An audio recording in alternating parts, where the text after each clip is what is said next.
شروع اللہ کا نام لے کر جو بڑا مہربان نہایت رحم والا ہے۔ اے نبی، مجاہد لوگ تم سے غنیمت کے مال کے بارے میں دریافت کرتے ہیں کہ کیا حکم ہے۔ کہہ دو کہ غنیمت اللہ اور اس کے رسول کا مال ہے، تو اللہ سے ڈرو اور آپس میں صلح رکھو، اور اگر ایمان رکھتے ہو تو اللہ اور اس کے رسول کے حکم پر چلو۔ مومن تو وہ ہیں کہ جب اللہ کا ذکر کیا جاتا ہے تو ان کے دل ڈر جاتے ہیں، اور جب انہیں اس کی آیتیں پڑھ کر سنائی جاتی ہیں تو ان کا ایمان اور بڑھ جاتا ہے،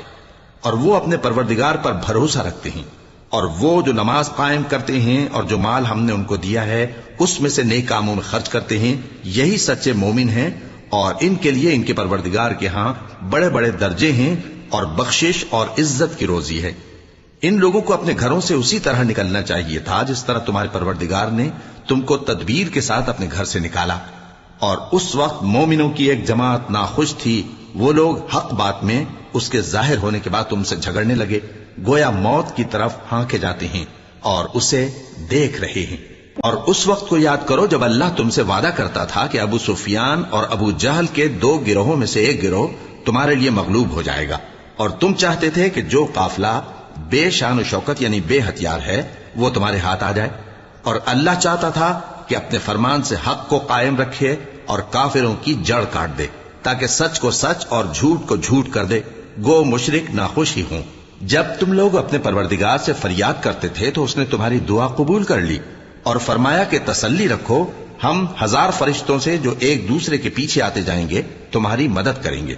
اور اس مدد کو اللہ نے محض بشارت بنایا تھا کہ تمہارے دل اس سے اطمینان حاصل کرے، اور مدد تو اللہ ہی کی طرف سے ہے، بے شک اللہ غالب ہے، حکمت والا ہے۔ جب اس نے تمہاری تسکین کے لیے اپنی طرف سے تمہیں نیند کی چادر اڑا دی اور تم پر آسمان سے پانی برسا دیا تاکہ تم کو اس سے نہلا کر پاک کر دے اور شیطانی نجاست کو تم سے دور کر دے، اور اس لیے بھی کہ تمہارے دلوں کو مضبوط کر دے اور اس سے تمہارے پاؤں جمائے رکھے۔ جب تمہارا پروردگار فرشتوں کو ارشاد فرماتا تھا کہ میں تمہارے ساتھ ہوں، تم مومنوں کو تسلی دو کہ ثابت قدم رہیں، میں ابھی کافروں کے دلوں میں رعب و ہیبت ڈالے دیتا ہوں، سو ان کی گردنیں اڑا دو اور ان کی پور پور توڑ دو۔ یہ سزا اس لیے دی گئی کہ انہوں نے اللہ اور اس کے رسول کی مخالفت کی، اور جو شخص اللہ اور اس کے رسول کی مخالفت کرتا ہے تو اللہ بھی سخت عذاب دینے والا ہے۔ یہ مزہ تو یہاں چکھو، اور یہ سمجھ لو کہ کافروں کے لیے آخرت میں دوزخ کا عذاب بھی تیار ہے۔ اے اہل ایمان، جب میدان جنگ میں کفار سے تمہارا مقابلہ ہو تو ان سے پیٹھ نہ پھیرنا، اور جو شخص جنگ کے روز اس صورت کے سوا کہ لڑائی کے لیے کنارے کنارے چلے یعنی حکمت عملی سے دشمن کو مارے یا اپنی فوج میں جا ملنا چاہے، ان سے پیٹ پھیرے گا تو سمجھو کہ وہ اللہ کے غضب میں گرفتار ہو گیا، اور اس کا ٹھکانہ دوزخ ہے، اور وہ بہت ہی بری جگہ ہے۔ بس تم لوگوں نے ان کفار کو قتل نہیں کیا بلکہ اللہ نے انہیں قتل کیا، اور اے نبی، جس وقت تم نے کنکریاں پھینکی تھیں تو وہ تم نے نہیں پھینکی تھی بلکہ اللہ نے پھینکی تھی۔ اس سے غرض یہ تھی کہ مومنوں کو اپنے احسانوں سے اچھی طرح آزما لے، بے شک اللہ سنتا ہے، جانتا ہے۔ ہوا بھی یوں ہی، اور کچھ شک نہیں کہ اللہ کافروں کی تدبیر کو کمزور کر دینے والا ہے۔ کافروں، اگر تم فیصلہ چاہتے ہو تو تمہارے پاس فیصلہ آ چکا،